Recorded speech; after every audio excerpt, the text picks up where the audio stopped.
beaucoup. Est-ce que ça vous gêne, mais Jean quelque Lassalle, part, Jean Lassalle, de poser des questions aussi essentielles et vous, de ne vous en poser aucune? Un coup d'État, c'est un client, une reconnaissance, enfin une étude de faisabilité, une reconnaissance, un recrutement.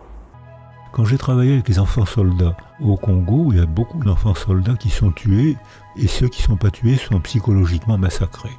Beaucoup d'enfants s'en sortent par des éducateurs congolais que j'ai trouvés bluffants, admirables.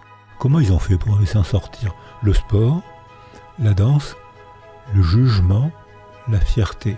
J'ai participé au jugement. Plutôt que de poser des questions aux enfants, je leur racontais une histoire de ce que j'avais vécu pendant la guerre de 40.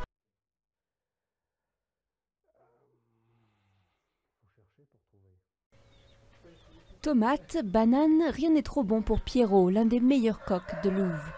Cet étudiant malgache possède plusieurs élevages hérités de sa famille. Et tous les jours, il passe prendre soin de ses gladiateurs. Je vais vous parler des Sayanim ce soir. Sayanim, 5e colonne au service d'Israël. Bon, les Sayanim, c'est une invention extraordinaire. Parce que, je vais d'abord les définir. Sayan au singulier, Sayanim au pluriel, c'est un mot hébreu qui veut dire celui qui aide. Donc, ce sont des juifs qui vivent en dehors d'Israël, qui sont recrutés par le Mossad et qui donnent un coup de main au Mossad. Ils relèvent du Mossad. Le Mossad a un département qui s'appelle guerre de propagande. Et ces Sayanim sont à peu près 50 000 dans le monde, 3 à 4 000 en France, 3 000 à Londres, 10 à 15 000 aux États-Unis, spécialement regroupés à New York pour la finance et à Los Angeles pour les médias, la télévision, etc. Ils sont recrutés comment? C'est très facile. Il existe une franc-maçonnerie juive internationale, peut-être vous avez entendu parler, qui s'appelle le Bnei Brit, c'est-à-dire les enfants de l'Alliance, et qui regroupe 500 000 membres à travers le monde, réservés aux Juifs. Évidemment, cette franc-maçonnerie, ceux qui en font partie, ce sont des gens de très haut niveau, ne serait-ce que par les contributions financières qui sont très élevées et qui vont pratiquement du cadre moyen supérieur à parlementaire, directeur de banque, etc. Enfin, vous pouvez imaginer la catégorie des 500 000 qui font partie de cette organisation. Aujourd'hui, je vous propose de faire un petit tour du monde des mafias, italiennes, américaines, chinoises, albanaises, japonaises, pour vous faire apparaître qu'il existe un lien direct entre les évolutions que nous connaissons à travers le monde et les capacités d'adaptation de ces organisations criminelles. Sur cette carte du monde, d'abord, nous localisons la dizaine d'organisations criminelles qui peuvent être qualifiées de mafias. 4 d'entre elles sont italiennes, la Cosa Nostra en Sicile, la 'Ndrangheta en Calabre, la Sacra Corona Unita dans les Pouilles et la Camorra en Campanie. On trouve ensuite la mafia américaine, qui est une émanation de la Cosa Nostra sicilienne, mais qui est aujourd'hui autonome. En Asie, on trouve les Yakuza au Japon et les Triades dans le sud-est de la Chine. Et puis enfin, dans le sud de l'Europe, les mafias turques et albanaises. Alors, qu'est-ce qui, au juste, permet de qualifier une organisation criminelle de mafia? Il y a au moins 3 caractéristiques. La première, c'est l'ancrage territorial. Palerme, en Sicile, pour la Cosa Nostra, New York et Chicago, pour la mafia américaine, Osaka et Tokyo pour les Yakuza japonais. Ensuite, les mafias se distinguent des autres organisations criminelles par leur ancienneté. La plupart d'entre elles sont nées il y a plus de 200 ans. Également par leur pratique du secret, et puis aussi par leur forte hiérarchie. Si on prend l'exemple de la mafia sicilienne, elle s'organise selon une pyramide stricte, avec à la base des familles d'une trentaine de membres qui gouvernent chacune une commune ou un quartier dans le cas de Palerme. Au-dessus des familles des cantons, qui regroupent entre 3 et 6 familles, dirigées par un chef de canton. Et l'ensemble de ces cantons est dirigé traditionnellement par le chef de famille qui commande Palerme. Et puis enfin, dernière caractéristique, il y a une grande variété dans les activités criminelles. du racket à l'usure, en passant par la contrebande, le jeu, les marchés publics truqués, le trafic de drogue, de cigarettes, d'êtres humains et bien sûr la prostitution. Alors comment les mafias ont-elles réussi à se développer? Eh bien la plupart du temps c'est du fait d'une rupture, d'un vide de pouvoir. Deux exemples. La Cosa Nostra naît dans la région de Palerme au début du XIXe siècle, à un moment où le système agricole, basé sur de grands domaines, est remis en cause. Les grands propriétaires terriens recrutent alors des gardes privés pour s'opposer aux révoltes paysannes. Et peu à peu, ces gardes s'enrichissent, deviennent autonomes et prennent le nom de Cosa Nostra. Et si cette Cosa Nostra se développe dans l'après-guerre, c'est parce que, après le débarquement allié en Sicile en 1943, les Américains installent au poste de maire ou de préfet des hommes ayant des liens avec les clans mafieux, ceci pour assurer le maintien de l'ordre. Et cette proximité entre mafia et politique sera en fait renforcée par la crainte de l'expansion communiste. Par exemple, Cosa Nostra appelle à voter démocratie chrétienne. Idem pour les Yakuza. Cette organisation remonterait au XVIIe siècle, à l'époque Shogun Tokugawa, lorsque les samouraïs ont été démobilisés. Une grande partie de ces guerriers, qui représentaient presque 10% de la population, seraient devenus des vigiles, protecteurs des habitants des villes, ou se sont transformés en bandits, donnant ainsi naissance aux Yakuza. Eh bien, dans le Japon de l'après-guerre, le gouvernement militaire américain du général MacArthur va s'appuyer là aussi sur les Yakuza, qui servent alors tout à la fois de briseurs de grève, de milices anticommunistes et de service d'ordre du Parti libéral-démocratique japonais. Une fois implantés, les mafias s'étendent grâce à des réseaux. C'est là le deuxième mode de développement des mafias. Par exemple, dans le cas de la mafia sicilienne, le réseau s'est appuyé sur des émigrants italiens. D'abord en Italie elle-même, dans les années 50-60, lorsque de nombreux Siciliens partent travailler en Lombardie, au Piémont, en Toscane. Puis en Europe, lorsque les Siciliens s'installent en Allemagne, en Grande-Bretagne, en France. Et sans oublier, bien entendu, les 4 millions d'Italiens qui émigrent au XIXe siècle vers les États-Unis, venant à 80% du sud de l'Italie. Eh bien, cette présence va donner naissance à la mafia américaine. On voit qu'elle est concentrée dans le nord-est des États-Unis, entre Chicago et New York, ce qui correspond au foyer où s'installèrent les immigrants italiens. Maintenant, regardons l'Asie.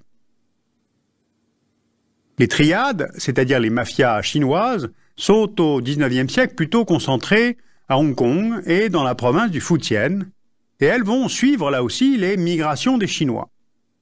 Avec l'arrivée du Parti communiste chinois au pouvoir, les triades se replient sur Taïwan, Hong Kong, Macao, Singapour, Thaïlande, puis essaiment là où vivent des communautés chinoises. En Asie du Sud-Est, en Australie, aux États-Unis, au Canada et en Europe de l'Ouest. Or, ces triades parviennent à se réimplanter en Chine, en particulier dans le Guangdong et à Shanghai, grâce à l'ouverture économique du pays et grâce au retour sous souveraineté chinoise de Hong Kong et de Macao à la fin des années 1990. Car évidemment, en plus des techniques d'organisation et les réseaux, il y a un lien direct entre le développement des mafias et les événements internationaux. Prenons par exemple le cas de la mafia albanaise. La mafia albanaise serait apparue à l'époque ottomane, issue de bandes armées, notamment au service de l'État turc, et qui aurait basculé dans l'illégalité à l'époque yougoslave dans les années 1920 pour échapper à la précarité. Eh bien, le premier facteur de développement de cette mafia, c'est tout simplement la position géographique de l'Albanie, située entre Italie et Turquie, où prospèrent de puissantes mafias. Et d'ailleurs, en fait, plus que de mafia albanaise, il faudrait plutôt parler de mafia albanophone, puisque son territoire s'étend au Kosovo, au Monténégro et en Macédoine. Cet espace albanophone est au cœur d'un réseau ancien de routes qui, depuis le XIXe siècle, sert au commerce de l'opium, puis de l'héroïne venant d'Asie et de Turquie, pour être ensuite exportée vers l'Europe. Mais c'est sous l'effet de deux facteurs politiques récents que la mafia albanaise va pouvoir se développer. D'abord la répression communiste, qui dans les années 80 pousse de nombreux Albanais à émigrer vers la Suisse, la Suède, l'Allemagne, la Belgique, les États-Unis, et la mafia va pouvoir s'appuyer sur eux. Et puis ensuite, la fin du communisme entraîne un vide de pouvoir. Et les guerres lors de l'éclatement de la Yougoslavie entraînent le chaos. Au Kosovo, la mafia albanaise s'implante après le départ des Serbes et, si l'on peut dire, sur les talons des troupes de l'OTAN en 1999. Alors cette mafia, qui est d'une très grande violence, a pour activité principale le trafic de drogue, de cigarettes et d'êtres humains. Un tiers du marché européen des stupéfiants passe aujourd'hui entre ses mains pour une valeur estimée à 2 milliards d'euros par an, soit 15% du produit intérieur brut albanais. Alors en résumé, le vide du pouvoir, les réseaux, les facteurs politiques, plus une grande capacité à s'adapter. Il n'existe historiquement aucun exemple de mafia ayant été détruite. La survie d'une mafia sur un territoire s'explique par son infini talent pour corrompre. Elle infiltre le monde politique, les milieux économiques, le BTP, l'immobilier, traitement des déchets, les spectacles, le tourisme, l'hôtellerie, le jeu et les casinos. Elles peuvent ainsi réinjecter leur argent dans les circuits légaux et se renforcer par les intégrations économiques régionales. Par exemple l'ALENA, en Amérique du Nord, ou naturellement l'Union européenne.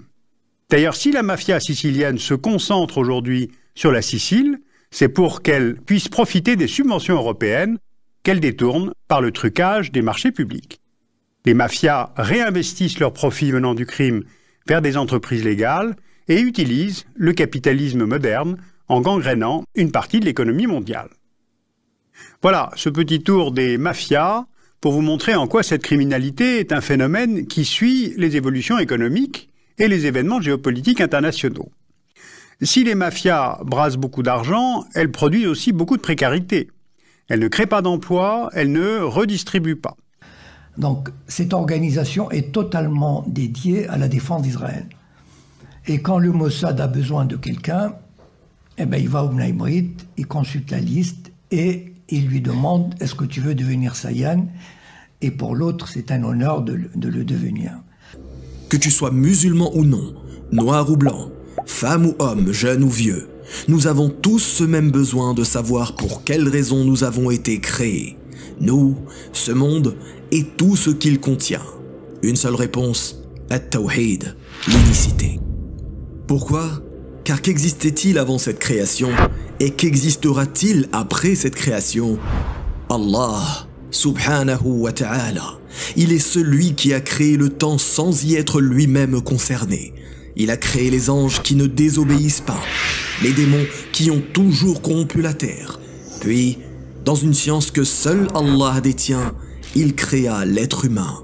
Cet être doué de raison, de libre arbitre, capable du meilleur comme les anges, comme du pire comme les djinns. Pour nous faciliter la compréhension de l'élément le plus important de notre religion, qu'est le tawhid, les gens de science l'ont méthodologiquement classé en plusieurs catégories, afin de mieux saisir ses subtilités et particularités, afin de se prémunir du pire des péchés, le shirk, le seul péché qui annule l'ensemble des actes de celui qui le commet, le seul péché qu'Allah ne pardonne pas si l'on meurt sans s'en être repenti.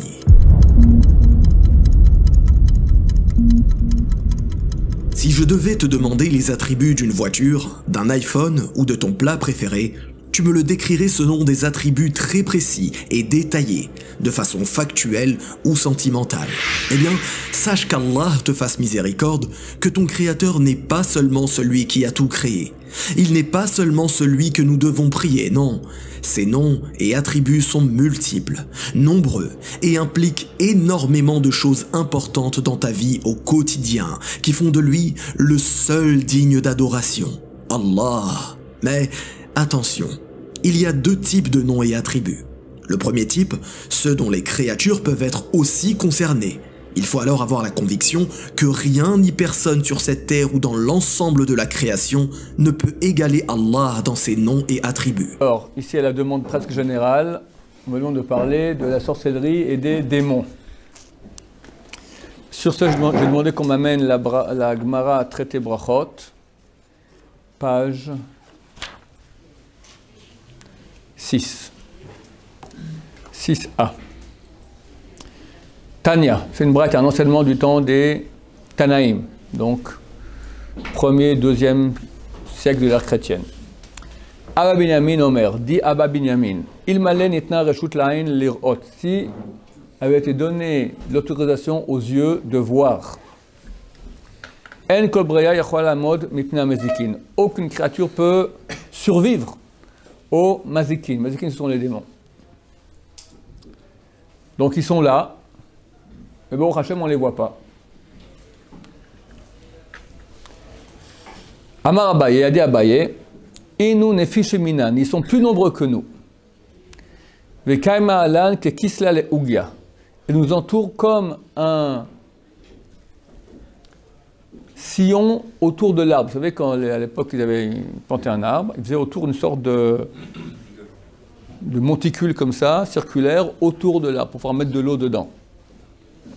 Donc autour de nous, tu as comme ça une sorte de... Autour de toi, un cercle plein de démons. Amar Ravuna, Adi Ravuna, Kol chad vechad minan alpha mismale verevata mimine. Chacun de nous, il en a 1000 sur sa gauche et 10 000 sur sa droite. On est bien. On est bien. On est très bien. Amai Rava, Amar Rava, Adi Rava. Hay Dorka, cette pression d'Ave Bekala, qu'il y a lors du Kala. Qu'est-ce que le Kala? Va nous dire Rashi. פעמים שבני האדם יושבים רווחים ביום השבת שבאים לשמוע דרשה ודומה להם כיושבים דחוקים. Kala, c'est le shiur du Rav. Eh bien, un shiur, un cours du Rav Shabbat. Et là, on vient écouter. Et il y a de la place, mais ils sont serrés. On est serrés. En fait, on n'est pas serré. Pourquoi on est serré? On se sent serré parce que tu en as 10 000 à gauche, et, enfin 1000 à gauche et 10 000 à droite qui prennent la place. Donc ça sert. Je ne peux pas m'empêcher d'ouvrir une petite parenthèse. Plus loin, elle va dire Agra de Kala Dorka. Le mérite de celui qui va au Kala, qui vient à un shiur, un cours de Torah, c'est Dorka. C'est exactement, il est pressé, il est serré. On parle de ceux qui venaient au cours et ne comprenaient rien. Beaucoup de gens venaient, il y avait les cours des grands Tanaïm, tout ça, ils venaient par milliers écouter. Ils ne comprenaient rien de ce qui se passait, mais ils avaient un mérite, quoi, qui se serrait. Ça, c'est le sens simple. Le Gaon de Vilna, il dit Agra de Kala Dorka. Agra, c'est le mérite du Kala, de ce shiur-là qui s'appelle Kala, ce cours qui s'appelle Kala. Dorka, le fait d'être pressurisé, d'être pressé. Kala signifie aussi, en hébreu, Kala signifie la fin. Il dit, le Gaon de Vilna, le mérite de la fin des temps, c'est la pression. Avant que Moshe revient, comme un accouchement, il y a la pression. Alors quand ça va mal dans la vie, vous pouvez dire, ça va, tout est normal, on est en phase de fin et c'est la pression. On ferme la parenthèse. Allah nous a éprouvés par ce qu'il a aimé. Et c'est pour cela qu'il faut préférer ce qu'Allah aime par rapport à ce que nous aimons, par le mois de Ramadan, pour notre bien, bien entendu, pour notre bien. Donc le sujet d'aujourd'hui, alhamdoulilah, concerne les épreuves. Les épreuves, on parle souvent d'épreuves, et c'est les questions que vous avez posées et que vous avez voulu traiter, voire traiter. Et donc aujourd'hui, Inch'Allah, on va se pencher sur le libre arbitre qui fait partie des questionnements que les uns et les autres se posent, musulmans ou non musulmans, par rapport au destin. Nous avons parlé pendant 10 nuits pratiquement du destin, de la concision du discours qui a valu au prophète Mohammed d'être élu parmi tous les hommes qu'Allah lui a donné, à propos donc de hadith qu'il a, le conseil, je dirais, ou les conseils qu'il a donnés à mieux que moi, Abdallah ibn Abbas, qu'Allah l'a agréé ainsi que son père, donc qui a expliqué ce qu'Allah lui a donné comme science, et donc sur les versets du Coran en particulier. Qu'Allah bénisse tous nos savants et leur pardonne pour ce qu'ils ont pu faire comme erreur, parce que lui seul est parfait, subhanahu wa ta'ala. Vous avez demandé de parler du libre arbitre, du destin, on en a parlé, du libre arbitre, on en parlera aujourd'hui, Inch'Allah. Bien entendu, n'attendez pas de moi que je philosophe, ce n'est pas mon école. Et deuxièmement, qui suis-je pour parler de choses qu'Allah seul sait. Depuis plus de 30 ans, spécialiste de l'occultisme, qui avait publié de nombreux ouvrages de référence sur le sujet. D'après lui, le recours à la sorcellerie est beaucoup plus fréquent qu'on ne peut l'imaginer. Tous les domaines de la société sont couverts par les gens qui veulent faire appel à la magie ou à la sorcellerie. Dans toutes les strates de la société, on va trouver des gens, ça va être très simple. Ça va commencer par un retour d'affection. Donc retour d'affection, c'est ce qu'on les appelle le atf. D'accord, il y a le fait de diviser la personne, mais aussi d'attirer une personne à toi, al-atf. En général, ils mettent un petit truc dans un... Vous allez faire boire un café à une personne, mettez quelque chose dedans, et la personne ensuite, elle est croque-love de vous. Quelqu'un qui va venir pour le travail. Certaines entreprises font appel à la magie, bon, par exemple pour décrocher des contrats, ou pour éliminer des concurrents, ou pour retarder des choses. Donc imaginez ensuite tout ce qu'il est possible de faire. C'est pour ça qu'on retrouve aussi dans le football, dans les politiques, on retrouve ça de partout. Il n'y a pas vraiment de limite. D'accord, dès le moment que vous avez un tel pouvoir et que vous ne craignez pas Dieu, ben vous êtes capable de tout faire. On est d'accord. Une entreprise m'avait contacté pour éliminer des concurrents directs sur un très gros contrat d'affaires. Mais la question éthique m'a dérangé un petit peu. Donc, parce que là, ça passait quand même par une élimination physique du concurrent. Vous voyez, ça va loin. D'accord, donc avec la sorcellerie noire, le Sihr al-Aswad, vous pouvez tout simplement tuer des personnes. C'est quand même très grave.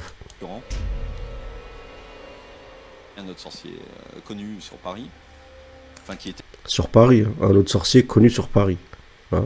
Et je suis sûr que c'est pas des personnes qui se disent musulmanes, qui ont un nom à connotation musulmane. Il est connu à l'époque. Lui a accepté de faire le contrat.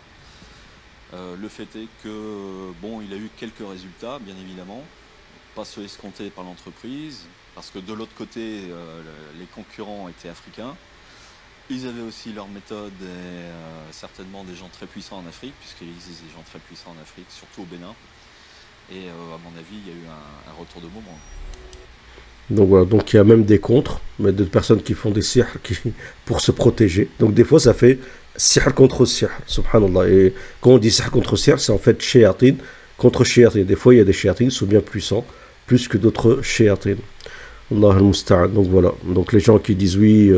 la différence entre les personnes, surtout les Arabes, c'est connu que les Arabes expriment, d'accord, toute chose, sont là toujours à ressasser, à le dire à haute voix, à clamer, tandis qu'il y en a d'autres, ils ont plutôt tendance à le faire, mais à le faire, on va dire, de manière silencieuse.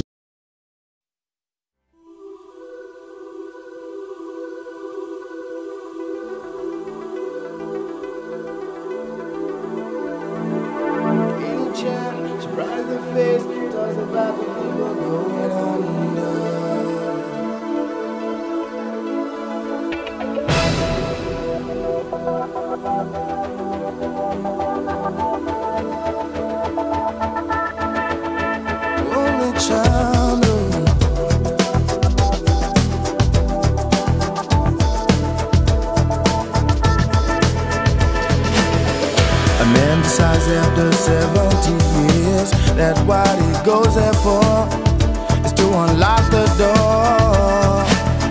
While those around him criticize and sleep.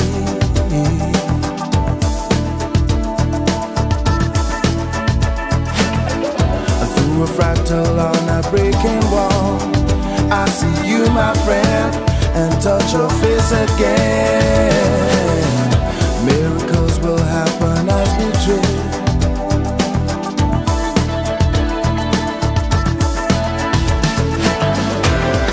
We're never gonna survive unless we get a little crazy. No, we're never gonna survive unless we are a little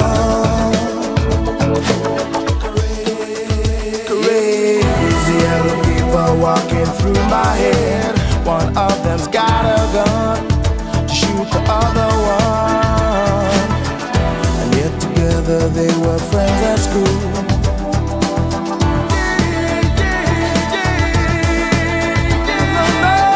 If all were there when we first took the pill, then baby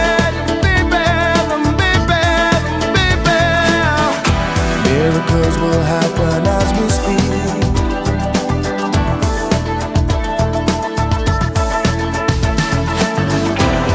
But we're never gonna survive unless we get a little crazy. No, we're never gonna survive unless we are a little. No, we'll never survive unless we get a little bit.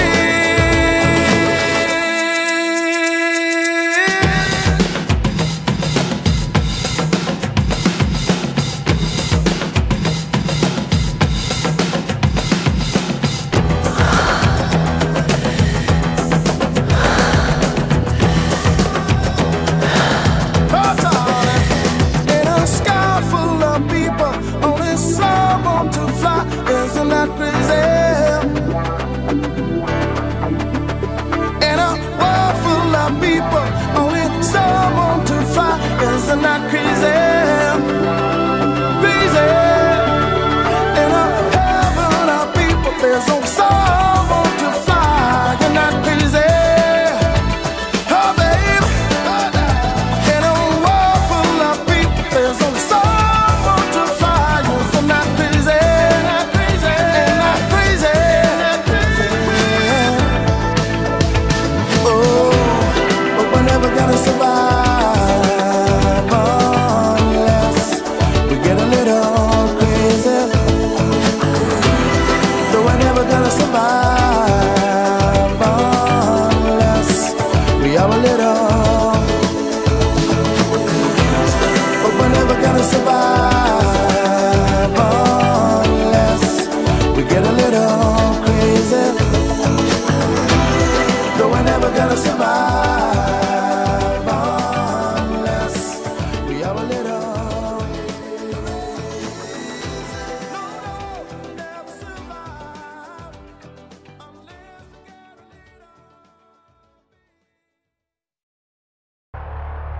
J'ai observé le monde et j'y ai vu des personnes complètement déjantées.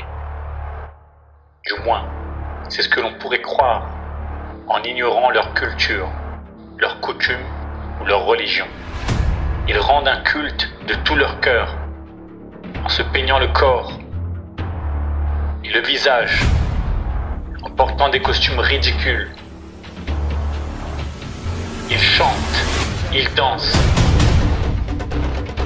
Ils font même des sacrifices. Ils se font faire ces énormes temples pour adorer leurs idoles. Comme si l'apogée de toute leur existence résidait dans cet ultime scénario. Vous ne voyez pas de quoi je parle? Attendez, je recommence.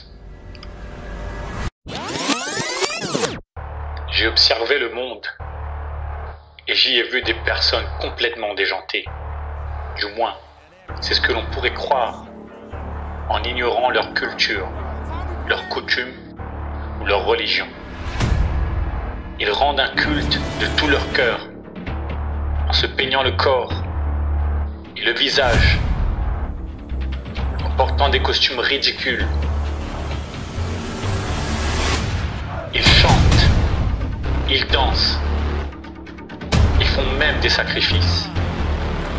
Ils se font faire ces énormes temples. Pour commencer, je tiens à préciser que ce que je vais dire est ni plus ni moins que mon point de vue personnel. J'invite chacun d'entre vous à faire vos recherches pour approfondir ou confirmer ce qui sera dit. Personnellement, quand j'ai eu l'information, j'ai pris le temps de bien écouter le narratif des médias. Avant cela, j'ai suivi toutes les avancées de l'enquête menée par les gendarmes jusqu'à cette dernière reconstitution qu'il y a eu il y a tout juste quelques jours. Et forcément, mes amis, on ne peut que se poser encore plus de questions car plus on avance, avance, plus cette histoire s'obscurcit. Alors je ne vais pas revenir sur toute l'affaire, j'en avais déjà parlé dans cette vidéo, dans laquelle nous avions d'ailleurs évoqué un autre événement dans le même secteur à tout juste 63 km de là, dans le village de Ganagobi, à savoir la disparition du petit Yanis, 3 ans, le 2 mai 1989 plus exactement, et encore une fois, tout près de la maison familiale. Si vous écoutez bien ce qui se dit sur la récente découverte des ossements du petit Émile, il est dit que l'enfant a été retrouvé à même pas 1 kilomètre de chez ses grands-parents, un endroit où des battues ont été faites, où des chiens pisteurs ont reniflé et pas n'importe lesquels, mes amis. Des Saint-Hubert qui étaient, et qui le sont peut-être encore, utilisés dans la traque de détenus qui s'évadent aux États-Unis. Mais bref, toutes ces recherches ne donnent rien. Mais hier, comme par miracle, une joggeuse tombe sur ce que des centaines de personnes n'ont pas vu. C'est quand même étrange. Personnellement, j'ai du mal à y croire, surtout que nous avons là une symbolique très forte.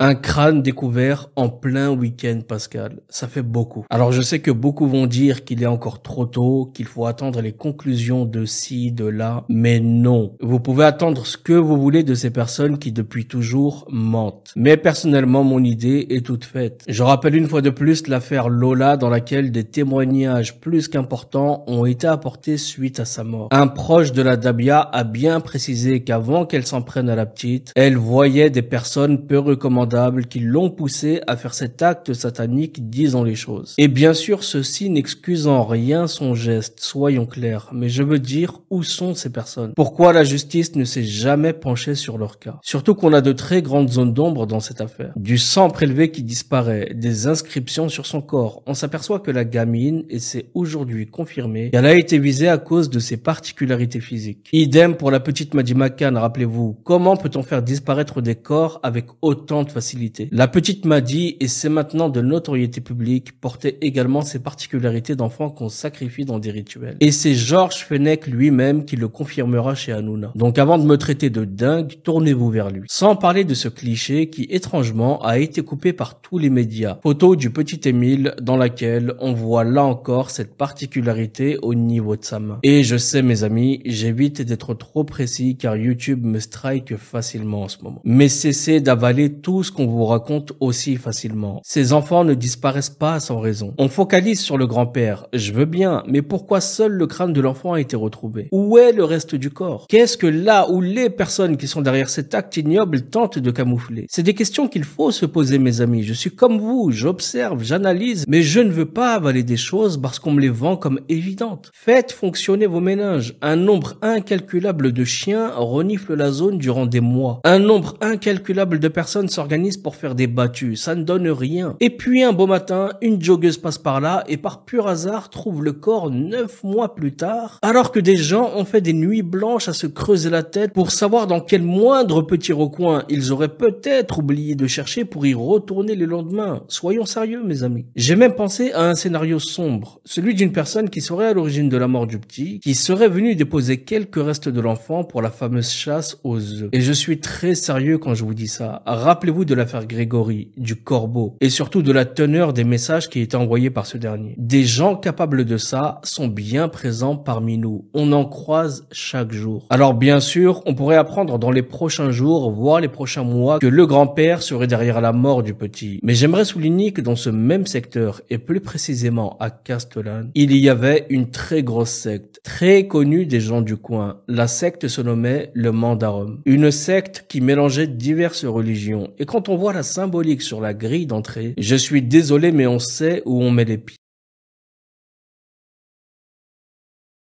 Comment opèrent les sorcières pour manger leurs victimes et comment se protéger? La haute sorcellerie, avez-vous déjà entendu parler? Elle est bien connue en Afrique et elle est considérée comme la plus grande manifestation de la puissance occulte des sorciers maléfiques. Mais qu'en est-il lorsqu'elle est utilisée pour manger une victime ou pour la réduire à néant? Dans cet entretien, je vais vous parler de la haute sorcellerie vue d'Afrique et dans notre région, de ces manifestations et comment se protéger. La haute sorcellerie africaine est une science qui permet à un individu ou un groupe de personnes, grâce à certains rites secrets, de pouvoir opérer directement dans des niveaux différents des corps subtils d'un individu pour le rendre soit malade, fou ou le réduire à néant. Mais la haute sorcellerie peut aussi aider à guérir un malade en opérant directement dans des corps subtils à problème pour équilibrer les énergies ou le nettoyer. Elle est en même temps une branche de la magie noire, hautement maléfique, et de la magie blanche de guérison mystique. Car la même magie qui provoque la maladie peut aussi enlever cette maladie. Comment se manifeste la sorcellerie? Lorsqu'on est victime de la sorcellerie, eh bien, il y a plusieurs choses que nous pouvons remarquer sur notre vie. Tout d'abord, notre vie semble une illusion. C'est le monde de la stupéfaction. On peut tomber carrément malade et aucune forme de maladie n'est détectée à l'hôpital. En fait, la maladie est cachée dans des corps subtils, raison pour laquelle elle est invisible au microscope. Donc, seuls les gens à 3 yeux, donc qui ont le 3e œil ou 4 yeux, comme on dit souvent pour certains, peuvent voir qu'il y a problème. D'autre part, on peut perdre facilement l'usage ou la raison tout simplement sans savoir pourquoi ni comment. Un AVC est vite provoqué par un sorcier sans laisser de traces. Les victimes de la sorcellerie subissent généralement des échecs à répétition, leur corps énergétique étant emprisonné dans une bouteille fermée à cadenas. Leur bulle vibratoire dégage de la mauvaise énergie. Il y a des milliers de signes de la manifestation de la sorcellerie. Vous allez aussi comprendre comment font les sorciers pour attaquer un individu. La technique est simple et très facile. Avant, cela se passait dans la nuit à l'aide de la lune ou des étoiles, quoi qu'on dise qu'elles protègent des démons. Au jour d'aujourd'hui, c'est aussi avec l'aide du soleil. Une attaque peut très facilement être lancée via le soleil. Comprenez au sens figuré. Cela veut dire que la victime est touchée, quelle que soit la distance où elle se trouve. Il suffit que les rayons apparaissent à cet endroit. Une fois, j'ai rencontré une grande sorcière qui m'a raconté comment ils font pour manger leurs victimes. Je ne vais pas tout vous révéler ici, juste du générique pour vous donner un aperçu.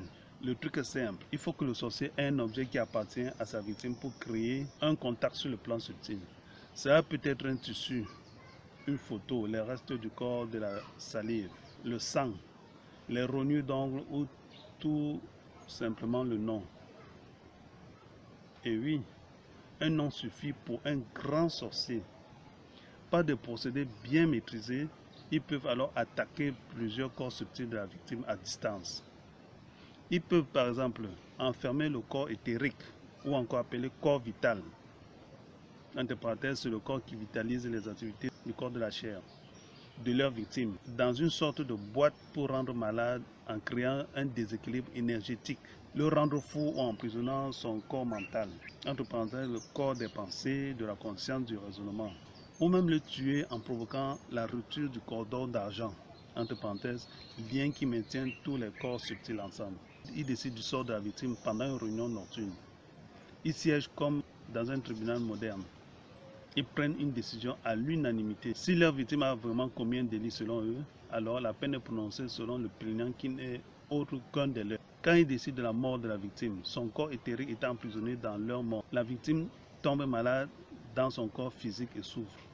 Les examens médicaux ne montrent rien d'anormal et c'est très grave. Si pour une raison ou autre, la victime est injectée ou reçoit une perfusion, c'en est terminé, elle mourra. Vous vous demandez pourquoi? Pour certaines maladies, si les examens ne montrent rien, n'acceptez aucun médicament ou injection. Allez-y à la médecine traditionnelle. C'est un conseil que je vous donne. Dans les cas où les sorciers décident de tuer leurs victimes, alors ils la battent à mort tandis que le corps physique se meurt dans le monde physique. Ils peuvent aussi décider d'empoisonner le corps et le laisser mourir via une maladie. Les signes d'une mort par haute sorcellerie sont les suivantes. Du sang qui sort des narines, de la bouche, des oreilles, alors même qu'il n'a pas eu d'accident. Il y a aussi des accidents mortels bizarres, maux de tête insupportables qui finit par la mort. Maintenant, nous allons voir comment se protéger des attaques sorcières. La haute sorcellerie est très virulente et puissante. Il n'est pas facile de s'en sortir. Les simples prières ne suffisent pas. Vous pouvez vous dire, Dieu peut les vaincre. Oui, vous avez raison. Mais êtes-vous celui qui n'a jamais péché? Vous aurez beau chanter et crier au nom de Dieu, de Jésus ou Allah, Mahomet ou Bouddha, rien ne se passera. Vous serez toujours atteint. Et pour cause, les sorciers maîtrisent la puissance avec laquelle ils travaillent, tandis que vous dites au nom de ci et de ça, sans mesurer ni savoir exactement l'étendue du pouvoir de celui que vous invoquez. vous agissez donc avec une force que vous ne maîtrisez pas. Vos prières ne sont que des chants en l'air, en espérant avoir un supposé secours divin. Elle se dit que la prière est à tout jamais vaine, que non. La prière est l'arme fatale d'un croyant. Mais dans ce cas, il faudra une certaine façon de prier avec des versets ou des noms divins bien choisis pour déclencher des forces puissantes. De l'autre côté, on peut utiliser le même pouvoir que la sorcière pour combattre la sorcellerie. Dans ce cas, il faut maîtriser vous aussi les rouages de la sorcellerie. Il existe une recette simple et puissante qui permet de briser les effets d'une attaque sorcière. C'est une recette d'eau sacrée connue de tous les mystiques. Voici la recette. De prendre une barre de fer qu'on mettra dans du charbon ardent, c'est-à-dire les braises de charbon ardent, et attendre que ce dernier devienne rouge. Après quoi, il faudra sortir le fer et le tremper dans un seau d'eau.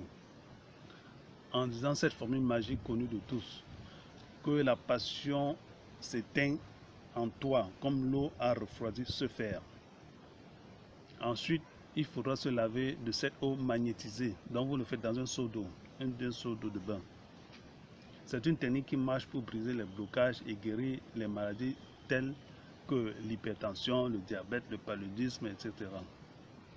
Pour rendre cette eau encore plus puissante dans le cas des attaques sorcières, dans le cas d'une attaque, il faudra, pour un musulman, écrire la sourate Yassine, du dernier verset vers le premier, extraire l'eau de l'écriture et y tremper cette barre de fer chauffée, de boire et de s'en baigner avec le reste. C'est très puissant. Et kun fayakun. Le chrétien pourra lire un psaume connu par son pouvoir protecteur ou guérisseur selon le cas. Par exemple, pour la guérison, il faudra réciter les 7 psaumes de pénitence. Dans d'autres cas, on peut pratiquer le retour à l'envoyeur. Il existe des milliers de recettes à cet égard. Pendant le verset, des sourates, des noms divins, des carrés magiques de Salomon, des rituels de magie traditionnelle, etc. Si vous avez besoin de cette prière de pénitence pour pouvoir chasser les mauvais esprits, pour chasser la sorcellerie, pour vous protéger des attaques sorcières, vous pouvez me contacter. Je pourrais vous donner gracieusement les 7 prières de pénitence. Voici une recette typiquement africaine pour le retour à l'envoyeur. Ingrédients: sel. Vous prenez du sel, du soufre jaune, coke à cola, le boîtier dans lequel on sort la noix de cola. Préparation: mettre le tout dans une marmite d'eau de robinet et porter à ébullition pendant une dizaine de minutes. Ensuite, se laver de cette eau une fois refroidie. Voici ce que je tenais à vous partager avec vous sur la haute sorcellerie. Si cet entretien vous a plu, n'hésitez pas à le partager avec les amis et proches. Pour toute information, pour tout besoin, si vous souffrez des problèmes de sorcellerie, si vous êtes attaqué par la sorcellerie, si vous avez fait des tours dans les hôpitaux, chez les marabouts, que vous n'avez pas trouvé de solution, contactez-moi, je vais vous sortir des problèmes. Je vais vous délivrer. Je suis prêt à combattre les mauvais esprits, les sorciers en général.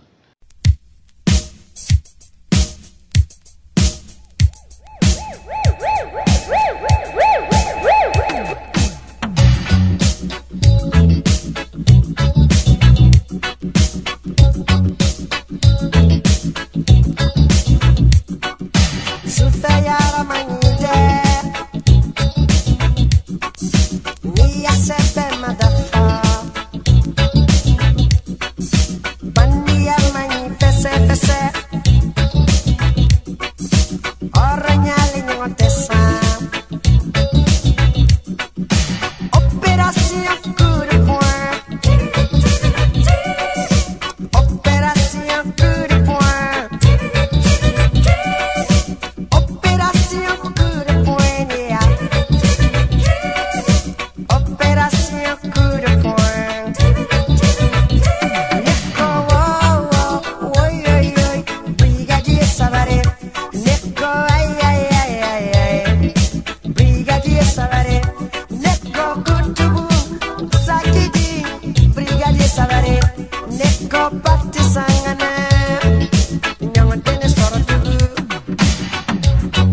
yara manifeste